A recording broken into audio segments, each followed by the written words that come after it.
Welcome to the English with Kirsty podcast from EnglishWithKirsty.com. I'm Kirsty, and I support multilingual professionals to discover their voice in English. On the podcast, we talk about language, learning, and intentional communication. We hear about my guests' language journeys and share tips that help you communicate in a way that makes sense and sounds like you.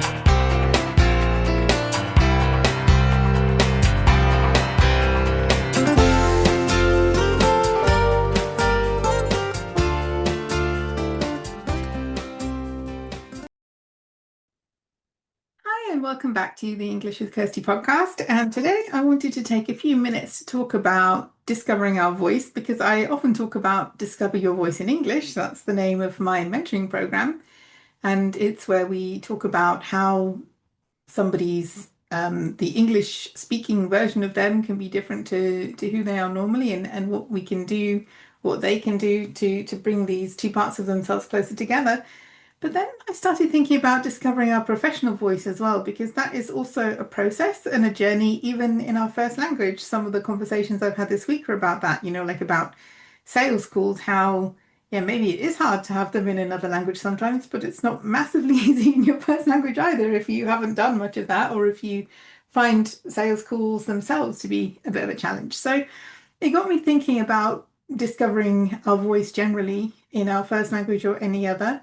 And I think this is something that we, as professionals, especially if we are independent professionals or running our own businesses, something that we need to develop either intentionally or sometimes it happens naturally. But I think it's a very different kind of communication style to ones we may have used in the past.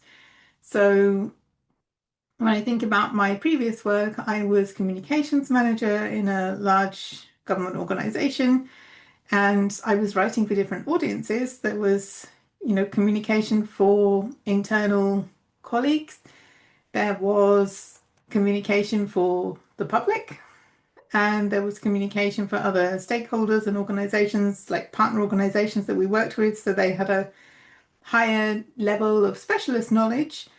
But when we were writing for the public, it had to be something that any member of the public could understand, and you couldn't assume certain levels of knowledge as you could with either internal colleagues or people in partner organizations. So there were different ways of writing, but it was all of the time when I was working there, I was writing on behalf of the organization or sometimes on behalf of individuals within the organization, but I wasn't writing as myself.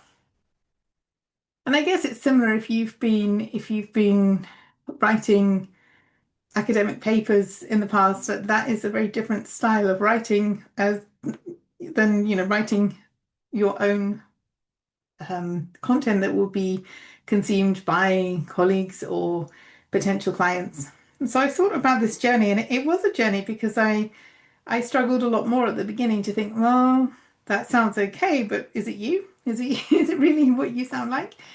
And I think it's got a lot better now that I can ignore some of the things that I used to have to do, and I don't feel I try not to listen to all of the information we're given about how a LinkedIn post should look and how you can't put more than so many words in a paragraph, and like, okay, there are some general rules, but I also want to sound like myself, and I don't want to sound like AI. I don't want to have everything condensed into a really short couple of lines when I have more to say. So that's one of the nice things I think about LinkedIn, that you can, not everybody will like my style, but at least it'll be consistent because it's mine. But when we were talking about this on LinkedIn, it made me think that, child Kirsty knew her voice, because I was always writing something when I was a child.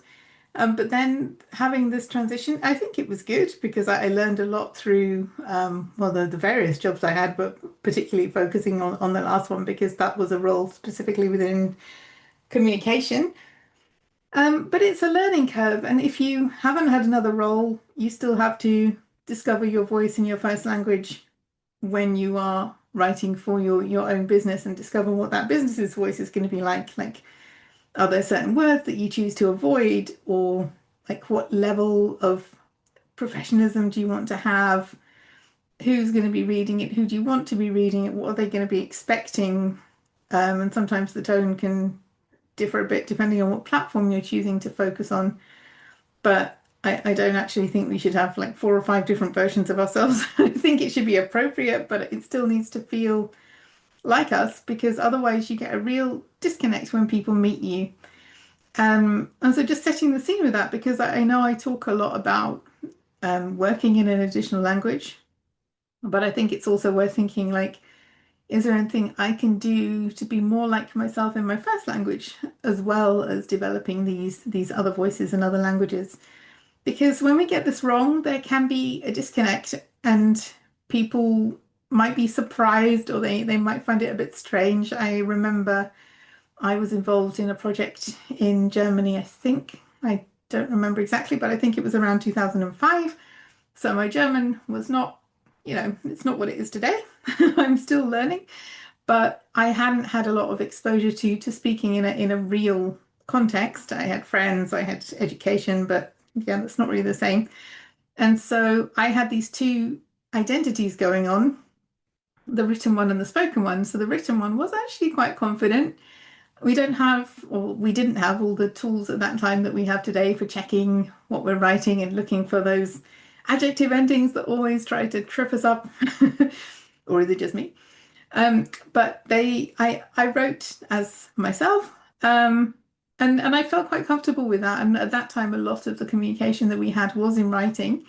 And then we had a meeting, and I wasn't. It didn't match up. The person in the meeting wasn't like the person who wrote these sometimes quite direct, forthright emails about things. And then I turned up and was kind of terrified of speaking in front of the group. So that didn't make sense. And sometimes I think if people's written um, words are so polished, and then people meet us and find that we don't speak like that. I'm not just thinking about making mistakes, I'm thinking about the way that people choose to write. If they outsource too much of their writing, or they let AI do too much of their writing, and then people meet you and have a conversation with you and it doesn't line up, that can be damaging in terms of the trust that you're trying to build. So I think when I started talking about discover your voice in another language, there are so many layers to this, and I think not to feel overwhelming, but I think it's just good to be aware of them. And to think not just in our additional languages, but even if we're working in our first language, like, does the version of me that people meet in writing line up with the person that they meet if they speak to me on a call? Um, and if not, which one is more like me? Which one is more real? Because in the German example, the real one was actually the writing, but it was like nerves preventing me from doing that.